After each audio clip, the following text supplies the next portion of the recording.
নোয়াখালীতে মাদক ও কিশোর গ্যাং নির্মূলে আইনশৃঙ্খলা বাহিনী 10 আগস্ট থেকে বিশেষ অভিযান পরিচালনা করছে। তথ্য ও ভিডিওচিত্রে দেখুন বিস্তারিত।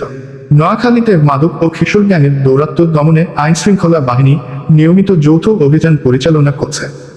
সুনির্দিষ্টভাবে 10 আগস্ট থেকে নতুন বিশেষ অভিযানের ঘোষণা করেন অতিরিক্ত পুলিশ সুপার আবু তৈয়ব মোহাম্মদ আরিফ। মাদকের বিরুদ্ধে ধারাবাহিক অভিযান চলমান রয়েছে বলে জানান তিনি।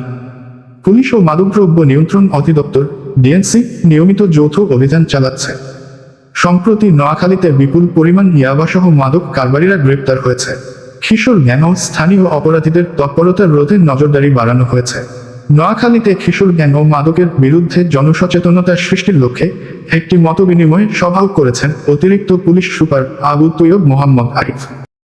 আজকে আমাদের জেলা একটা সুধী সমাজের সাথে একটা মিটিং হয়েছে। তারা আমাদেরকে যেটা বললো যে কিশোর গ্যাংয়ের প্রকোপটা একটু কমে গেছে। আমরা বেশ কিছু গ্রেপ্তার করেছি, আপনারা অনেকেই জানেন যে বেশ কিছু কিশোর গ্যাং গ্রেপ্তার আছে এবং আমরা জেনাজুতে প্রেরণ করেছি।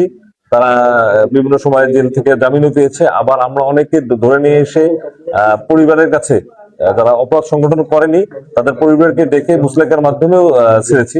তো আমাদের এই অভিযান অব্যাহত আছে। আশা করি যে কিশোর গ্যাংয়ের ইয়েটা কমে যাবে। এটা শুধু আইন শৃঙ্খলার সাথে তুলনা করতে পারবেন, এর সামাজিক একটা বিষয় আছে, এডুকেশনের একটা বিষয় আছে। তাদেরকে আসলে আমরা শেখাতে হবে আমার সামাজিক যে বিভিন্ন অনুঘটক গুলো আছে এর সাথে অত জড়িত বিষয়গুলা। তবে আমরা আইন শৃঙ্খলা বাহিনী হিসেবে একই সাথে সচেতন এবং আইনের প্রয়োগ দুটোই করছি। আপনারা জানেন এটা।